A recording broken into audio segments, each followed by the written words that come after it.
जो लोग इस वीडियो को देखने के बाद में चैनल को सब्सक्राइब नहीं करते वो 3 दिन में गायब हो जाते हैं। दोस्तों, आज मैं जिस मूवी को एक्सप्लेन करने वाला हूँ, इस मूवी का नाम है स्कार। ये मूवी 2007 में रिलीज हुई थी और ये एक बहुत स्लैशर मूवी है। इस मूवी के एंड में कुछ ऐसा होता है जिसके बारे में आपने बिल्कुल भी नहीं सोचा होगा, तो मैं आपसे रिक्वेस्ट करूंगा कि वीडियो को एंड तक जरूर देखें। इस मूवी की शुरुआत में हम जॉन बोरोज नाम की एक लड़की को जॉगिंग करते हुए देखते हैं। जॉगिंग करते हुए उसे अपने पास्ट की कुछ हॉरिफिक चीजें याद आ रही थी, जहां पर एक लड़की को कोई किलर काट रहा था या फिर उसे टॉर्चर कर रहा था, और साथ में जॉन ये सारी चीजें देख रही थी क्योंकि उसे भी वहां पर बांध के रखा गया था। उस किलर का दिया हुआ स्कार अभी भी उसके चेहरे पर था और यही स्कार जॉन को उस खौफनाक दिन की याद दिलाती थी। फिर हमें कुछ न्यूज़पेपर की कटिंग्स दिखाई जा रही थी जहां पर किसी गुमनाम किलर के बारे में लिखा था जो कि लोगों को टॉर्चर करके उनका मर्डर कर दिया करता था। और जॉन इकलौती ऐसी लड़की थी जो कि उस किलर से बच के जिंदा वापस आई थी। दूसरी तरफ जॉन अपने भाई जेफ को कॉल करती है। उसका भाई एक पुलिस ऑफिसर था और उसका भाई उससे कहता है कि ओलंपिया तुम्हें कॉल करेगा, और दोनों कुछ बातें करके फोन को काट देते हैं। तभी एक कार को ट्रैफिक सिग्नल तोड़ता देख जेफ उस गाड़ी का पीछा करता है और उस गाड़ी में सेंड्रा और ओलंपिया नाम की 2 लड़कियां थी। जेफ उन दोनों लड़कियों को पहचानता था और इसीलिए वो उनकी गाड़ी पर कोई फाइन नहीं लगाता है। और यहाँ पर हम देखते हैं कि ओलंपिया जेफ की ही बेटी है। जेफ ओलंपिया को घर जाने का बोलता है क्योंकि जॉन यानी कि उसकी आंटी उनके घर आने वाली थी। जॉन बहुत सालों के बाद में अपने होम टाउन आई हुई थी और वो अपने होम टाउन आने के बाद में सुजैन की कब्र पर फूल चढ़ाने के लिए जाती है, जिससे कि उसे कुछ सालों की बातें भी याद आती है। वो और सुजैन एक रात को एक कब्रिस्तान में स्मोक और ड्रिंक करके बातें कर रहे थे।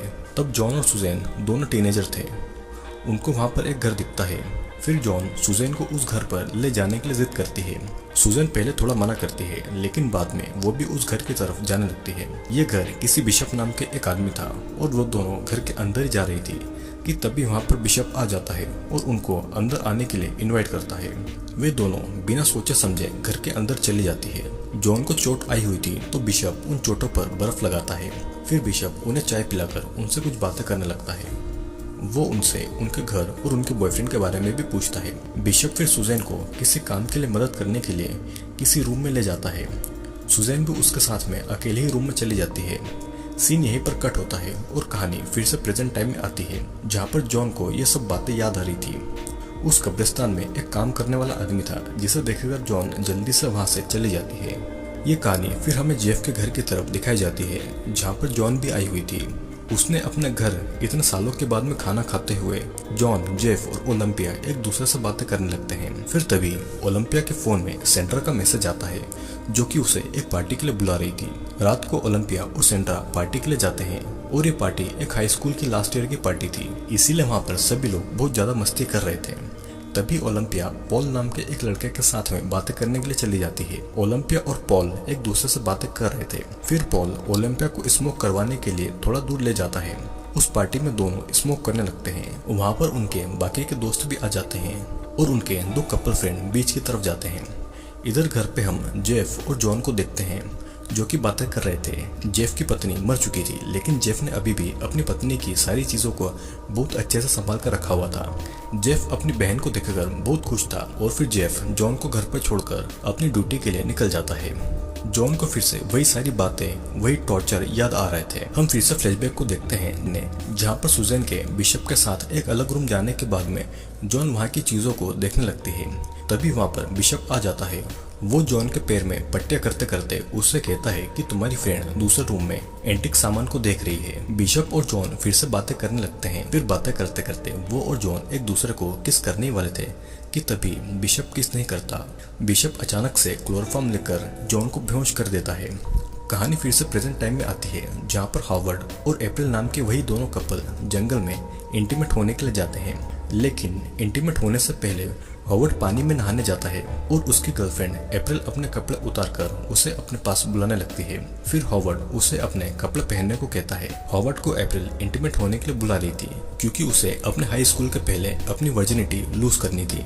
हावर्ड अभी भी पानी से बाहर नहीं आता और इसीलिए वो गुस्से में वहाँ से चली जाती है।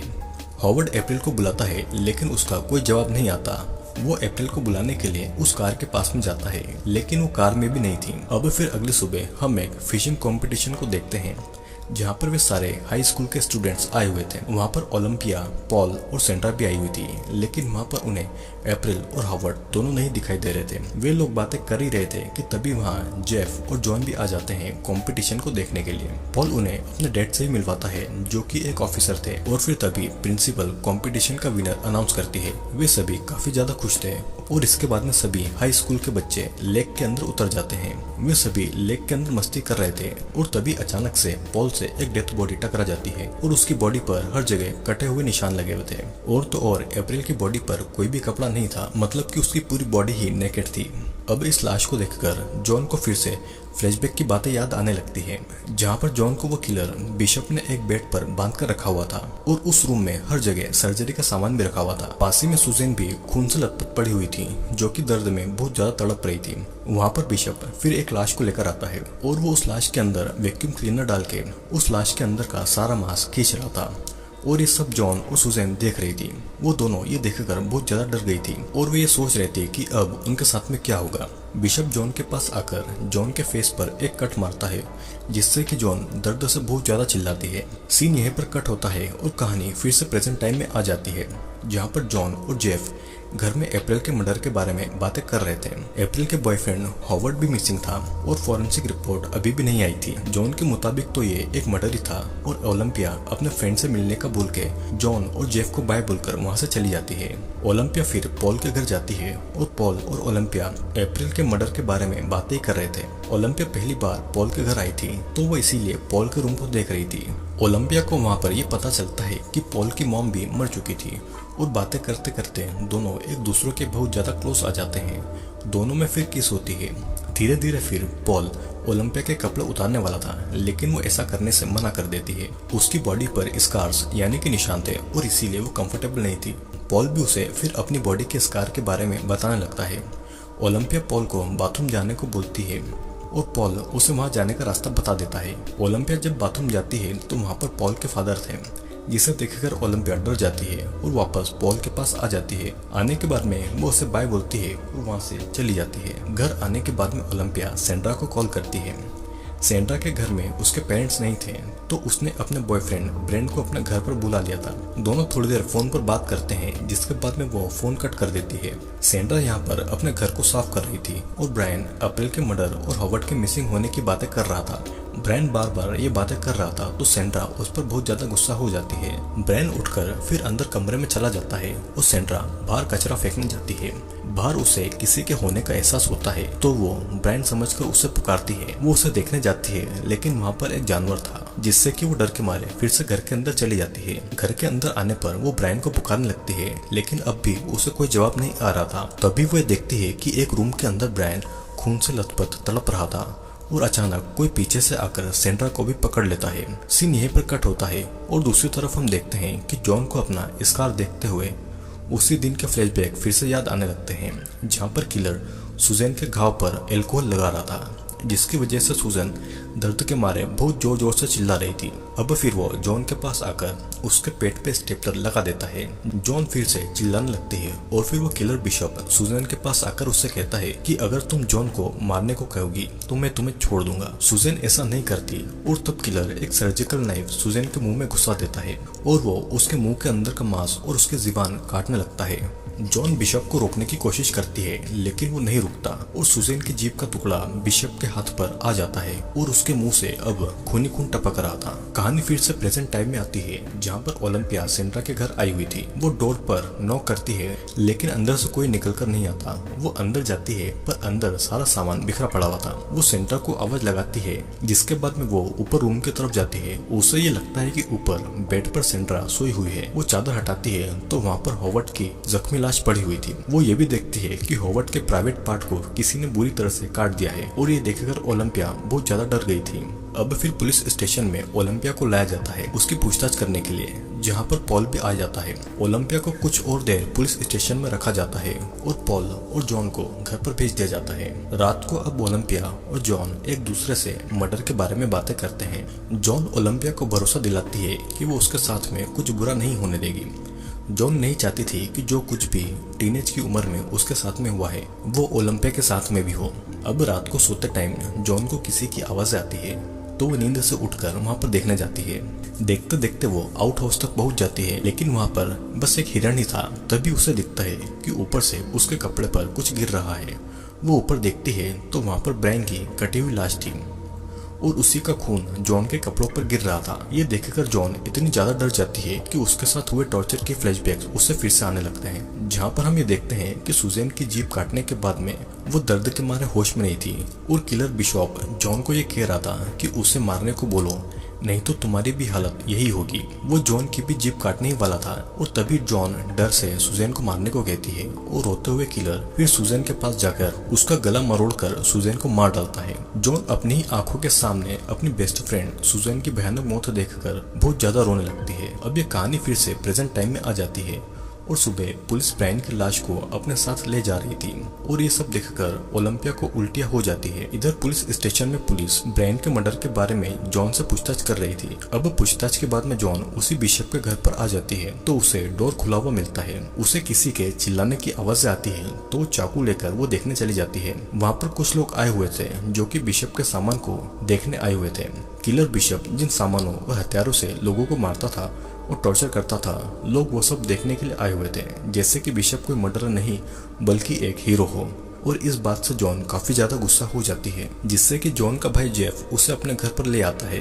अब रात को जॉन जब खाना बना रही थी तो गलती से उसका हाथ कट जाता है और अपने ही खून को देखकर अब जॉन को फिर से फ्लैशबैक आ जाती है, लेकिन वो किसी तरह से खुद को संभाल लेती है। रात होने पर जॉन को बिशप की चीजों के म्यूजियम की तरफ जाती है और घर के अंदर घुस के वो एक रूम की तरफ जाती है। उसे ऐसा लग रहा था कि ओलंपिया को बिशप टॉर्चर कर रहा था, लेकिन ये बस उसका एक बुरा सपना था। फिर अचानक एक फोन आता है जिससे कि जॉन की नींद खुल जाती है और ये किसी ऑफिसर का कॉल था। उसे ऐसा लगता है जैसे कि वो जेफ को कॉल हो, लेकिन वो एक बार घर पर जेफ को ही आवाज लगाती है, लेकिन वो ये देखती है कि बाथरूम के अंदर किसी ने जेफ का गला काटकर उसे मार डाला है। अब जॉन को फिर से किसी की आवाज आती है और वो चाकू लेकर देखने के लिए जाती है। वो देखती है कि ओलंपिया अपने रूम में नहीं है। जब वो बाहर जाकर देखती है तो बाहर गार्ड को भी किसी ने मार डाला था। उसे रास्ते में कुछ दूर पर कोई दिखाई देता है और वो आदमी भागता हुआ आता है तो जॉन उसके पीछे भागती है, लेकिन पुलिस आकर जॉन को ही पकड़ लेती है क्योंकि वो खून से सनी हुई थी और उसके हाथ में चाकू भी था। उसके हाथ में चाकू को देख पुलिस जॉन को चाकू रखने को कहती है, लेकिन जॉन पुलिस को बार बार कहती है कि कातिल वो नहीं है बल्कि वो है जो कि भाग रहा था। उन्हें उसे छोड़कर उस कातिल को पकड़ना चाहिए, लेकिन पुलिस जॉन की बातें नहीं सुन रही थी। वो जॉन को खूनी मानकर उसे अरेस्ट कर लेते हैं और पुलिस स्टेशन में जॉन बार बार ओलंपिया को ढूंढने को कहती है। उसके मुताबिक ओलंपिया और सैंड्रा को किलर टॉर्चर कर रहा हुआ, लेकिन कोई भी उसकी बातें नहीं सुनता है। जॉन को जेल में डाल दिया जाता है और तभी वहाँ पर पॉल आता है और उसे भी यही लगता है कि ओलंपिया को जॉन ने ही गायब किया है। जॉन उसे समझाती है कि उसने ऐसा कुछ नहीं किया है और तब पॉल उसकी बातों पर बिलीव कर लेता है और वो जॉन को उस ताले की चाबी चुपके से दे देता है, जिसके बाद में वो वहां से चला जाता है। फिर जॉन वहीं पर बैठे एक ऑफिसर से कंबल मांगती है जो कि उसी पर नजर रखे हुए था। ऑफिसर जॉन को कंबल देने आता है तो वो ऑफिसर को बेहोश करके उसकी गन लेके पुलिस स्टेशन से भागकर बिशप के घर पर आ जाती है। बिशप के घर आने के बाद में वो खिड़की को तोड़कर वहां पर अंदर घुसती है और अंदर वही सर्जरी रूम में जाती है जहां पर उसे कुछ साल पहले टॉर्चर किया गया था। वहां पर उस म्यूजियम के ओनर की लाश पड़ी हुई थी जिसे किसी ने बुरी तरह से मार दिया था और ये सब देखकर जॉन को फिर से फ्लैशबैक आ जाते हैं। हम देखते हैं कि जब सुजैन मर चुकी थी तो जॉन खुद को बचाने के लिए धीरे धीरे अपने हाथ की रस्सी को एक ब्लेड से काट लिया था और बिशप का ध्यान उस पर नहीं था। जॉन फिर खुद को आजाद करने के बाद में चुपके से एक कांच की बोतल को अपने हाथ में लेती है और बिशप के सिर पर मार देती है। वो एक कांच के टुकड़े को बिशप को मारने वाली थी, लेकिन बिशप उसका हाथ पकड़ लेता है और वो जॉन का गला दबाने लगता है। जॉन फिर उसी वैक्यूम क्लीनर को बिशप के पेट में घुसाती है और बिशप के पेट का सारा मांस गलकर एक बोतल में चला जाता है। बिशप दर्द के मारे चिल्लाता है और तभी बिशप वहीं पर मारा जाता है और इसी तरह जॉन वहां से बचकर भाग निकलती है। अब प्रेजेंट टाइम में वो पूरे घर में बिशप को ढूंढ रही थी और उसे एक आदमी दिखाई देता है। वो उसका पीछा करके जंगल की तरफ जाती है और भागते भागते जॉन एक घर की तरफ आ जाती है तो वहाँ पर उसे एक बेसमेंट के अंदर जाने का डोर दिखाई देता है, जिससे कि वो नीचे जाती है तो वहाँ पर उसे ओलंपिया, पॉल और सैंड्रा मिलते हैं। जॉन ओलंपिया को खोलने ही वाली थी कि तो तभी पॉल पीछे से उठकर जॉन को इलेक्ट्रिक शॉक देकर उसे बेहोश कर देता है। अब पॉल ने जॉन को भी बांध दिया था। अब फिर होश में आने के बाद में जॉन पॉल से पूछती है कि उसने ये सब क्यों किया। पॉल बिशप की बहुत ज्यादा रिस्पेक्ट करता था और उसे बिशप की थ्योरी बहुत ज्यादा पसंद थी कि खुद को बचाने के लिए कोई अपने को कैसे मार देता है। पॉल भी यही सब देखना चाहता था और बिशप की तरह उसे भी बहुत मजा आता था लोगों को टॉर्चर करने में। पॉल कहता है कि सेंटर ने भी खुद को बचाने के लिए ब्रायन को मार दिया था, पर सेंटर की हालत भी बहुत ज्यादा खराब थी। पॉल ने उसकी बॉडी को हर तरफ से जख्मी कर दिया था और फिर वो जॉन के पास आके एक कांच की बोतल तोड़कर फिर से उसके फेस पर कट लगा देता है, जिस तरह से बिशप ने उसके चेहरे पर कट लगाया था। वो फिर ओलंपिया के पास आता है और कहता है कि वो उसे सेंट्रा को मारने के लिए बोले, नहीं तो वो उसे ही मार देगा। ओलंपिया ऐसा नहीं बोलती और तब पॉल एक ब्लेड से ओलंपिया के पैर पर कट लगाता है। जॉन भी ये सारी चीजें देख रही थी, लेकिन हाथ बंधे होने के कारण वो कुछ भी नहीं कर पाती। ओलंपिया के पैरों पर पॉल कट पर कट लगा रहा था और फिर वो सेंट्रा के पास आकर बोलता है कि वो ओलंपिया को मारने के लिए बोले, लेकिन सेंट्रा उसे ऐसा नहीं बोलती और फिर वो उसी ब्लेड को सेंट्रा के सर पर कट मारने लगता है। सेंट्रा भी अब दर्द के मारे चिल्लाती है और फिर वो उसके बालों को उखाड़ने लगता है। पॉल फिर अब ओलंपिया के पास आके फिर से सेंट्रा को मारने के लिए कहता है, लेकिन जॉन और सेंट्रा उसे ऐसा बोलने के लिए मना कर रही थी, क्योंकि पॉल यही चाहता था कि अपने ही किसी अपने को मारे खुद को बचाने के लिए।